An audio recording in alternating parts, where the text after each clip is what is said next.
All right, now to another top Democrat facing fresh scrutiny. A resurfaced clip from the 1990s shows Senate Minority Leader Chuck Schumer backing ID checks to crack down on welfare fraud. Fast forward to today, and he's fighting voter ID requirements in federal elections. Take a look at then Congressman Schumer. Let's admit the truth.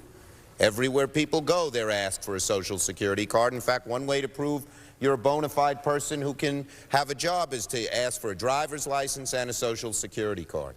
All right, let's bring in Missouri Republican Senator Eric Schmidt. It's amazing the way people evolve over time. You're for ID for one thing, to cut down on fraud, waste, and abuse in the welfare system. But now when it comes to voting, you're against it. I mean, how do you make that change?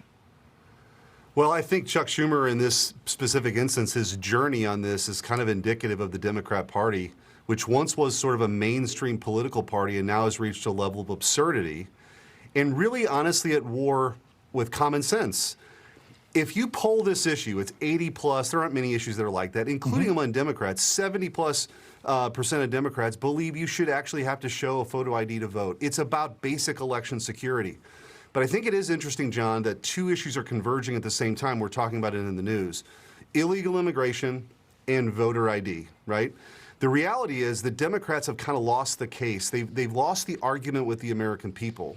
Their only game left now is to open up the border to 15 and 20 million people and hope that they can somehow allow people to vote who shouldn't vote. That's the truth. And so the people that are being disenfranchised from that aren't the illegal immigrants and not people who can't prove who they are, but actually American citizens. They're the ones being disenfranchised by this scheme. And so I think it's very important for us to take this issue seriously, move forward with the Save America Act. But Chuck Schumer, I mean, is being exposed, again, for a position that was very mainstream and still is mainstream, but the party's moved so far to the left, it looks totally ridiculous. All right, well, just to remind folks at home what he says about the SAVE Act, listen to him here. The SAVE Act is nothing more than Jim Crow 2.0. If the SAVE Act were to become law, online registration, registration by mail, and registration drives would become a thing of the past. This is just an outrageous piece of legislation. It's turning the clock back 100 years. You know, buried inside there probably is one of the real reasons why the Democrats don't want this, when he says online registration, registration by mail, and registration drives would become a thing of the past. Those are things that the Democrats are very, very good at. And if you throw a voter ID requirement in there, they're afraid they're not going to be able to do it to the degree that they have. But there's a lot of ways to prove who you are, whether you're just becoming a citizen or you're just becoming a new voter, and you've got to show citizenship in order to become a registered voter, or you've got to show voter ID in order to vote. We've got electronic technology. You can do that. Absolutely. And think about it. You have to show a photo ID or driver's license to check into a hotel room. Right? Again, this is common sense. There's two things I think that are striking from that. One is everything that the Democrats don't like now, they call racist or Jim Crow or something like that. I think they've again, that jumped the shark on that argument.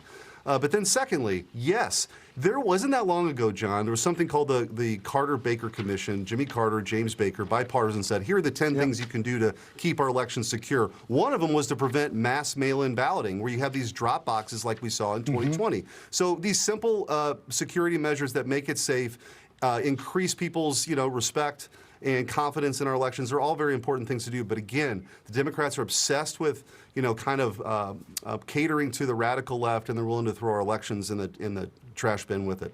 You know, the one Democrat that seems to really have a reasonable grasp on reality is John Fetterman. Here's what he said about voter ID. Showing basic ID to vote is a very reasonable idea, and I think 84% of Americans in the last polling from Pew supports that. And Wisconsin, a very, very purple state, just less than a year ago, they put that in their constitution, and that was passed nearly by 2 to 1. You know, as you pointed out, this is at the very least an 80-20 issue. Even among black voters, it's a 75-76 to 25-24 issue. Hispanics, it's 80-20. So I'm not quite sure which side of this issue Democrats really believe they should be on. Again, it's about power for them. I applaud my colleague, Senator Fetterman, for taking that position. Sadly, that is he's an outlier. Yeah. You wouldn't know that by the polling, but among the Democrat colleagues I have in the Senate, that is an outlier position, which again is insane. I mean, this is something that makes sense, that really can unite the country. But again, I think the Democrats, everything, the sort of electrical cord for everything at this point is, what does it do to aggrandize our power? It's the same reason why they want open borders. It's the same reason why they want to stop deportations. It's the same reason they don't want people to have to show who they are to vote. It's all about electoral politics and power, and again, anti-common sense. Senator, it's always good to catch up with you. Thank you for taking the time. We look forward to you folks coming back and opening the government back up again. Me too. That's right. Thank you. Hey, Sean Hannity here. Hey, click here to subscribe to Fox News YouTube page and catch our hottest interviews and most compelling analysis. You will not get it anywhere else.